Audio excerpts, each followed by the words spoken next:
one of the retreats that I lead is called the Path of Love. Very beautiful, amazing retreat. And it's in, I think, 16 different countries now.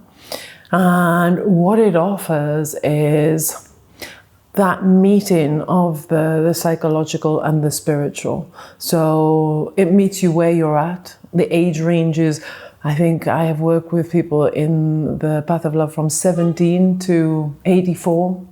And so it is across the board, and different generations, of course, but also different cultures and different walks of life. We have initially an interview. You would come if you were interested, something isn't quite working in your life, or you want to experience more, or there are specific kind of issues holding you back in relationships, in career, in your social life, in your spiritual life, whatever it might be. The Path of Love has this container and capacity to hold whatever you're showing up with. So you would do an interview with one of the facilitators, one of the leaders, and you would get to express where you feel you're at and why you think a process like Path of Love could meet you there and be beneficial. And so once you're through the interview, which is really just a process to see if this is the right process for you in your life, you get to join 30, 40 participants. And I think the wonderful thing about Path of Love is we have also the equivalent number of staff.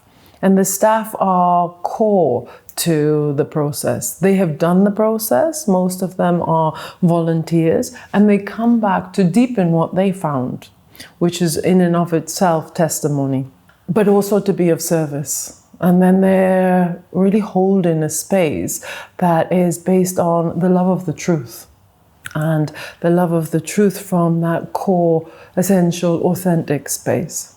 And then we have core staff who are therapists with assistants, and we break you up into smaller groups of 10, 11, 12, depending on the configuration. And the opportunity is that you get to stand in what is salient for you. And the structure of Path of Love is that it builds on itself each day. So we are starting with a real deep grounding so that people can really anchor themselves and get to speak in front of crowds or their particular group and the staff in a way that really is truthful to themselves and where they are at. And in that space, they're witnessed. And when we're witnessed, something melts. And as the days go on, we get to look at deeper, more integral aspects, which might kind of represent the negative aspects of our life and our life experience. And in so doing, as those days are accumulating, the masks are melting. And that we have presented to the world starts to become an idea of the past. And something more genuine comes through. Something more raw and innocent comes through. The sensitivity of your being. And when you get to feel that you can be in that space and not be attacked and not be judged, there is something fundamental that becomes an innate quality that is yours. Because you get to realize that you've been hiding is perhaps the most powerful part of who you are. And so the invitation is to realize that we run away from is actually so much more encompassing in a way that is really helping your profundity, your potential. And being seen in that true light is something no one can take away from you. And then you get to understand what it means to be held by something bigger than you. And that happened by turning in towards yourself and allowing the vulnerability, the sensitivity to show up. And as it shows up, this crazy thing of this true empowerment, this true embodiment surfaces. And you get to be realized, let's say, in your own actualization, your own actualized self, your own full expression, without pretense, without performing. And no one can take that away from you. When you've been witnessed in that way, you can't undo it.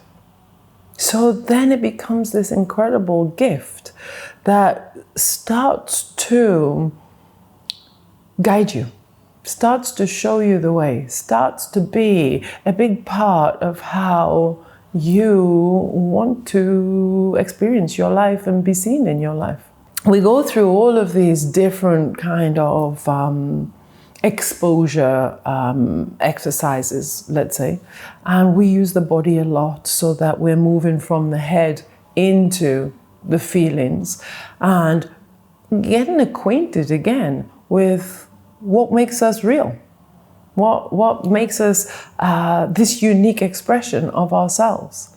So the body, the movement, the feelings, we stay outside of the group room in silence, so that we're not leaking our energy and we're coming back home and really getting to be with the aliveness of the intensity of what is being released inside of us. You end up finding, reconnecting and recalibrating with who you are underneath the masks, underneath the pretenses. And it's really beautiful to see who you thought you were actually is probably an imitation, a diluted version of who you really are and who you really can be, which is super exciting.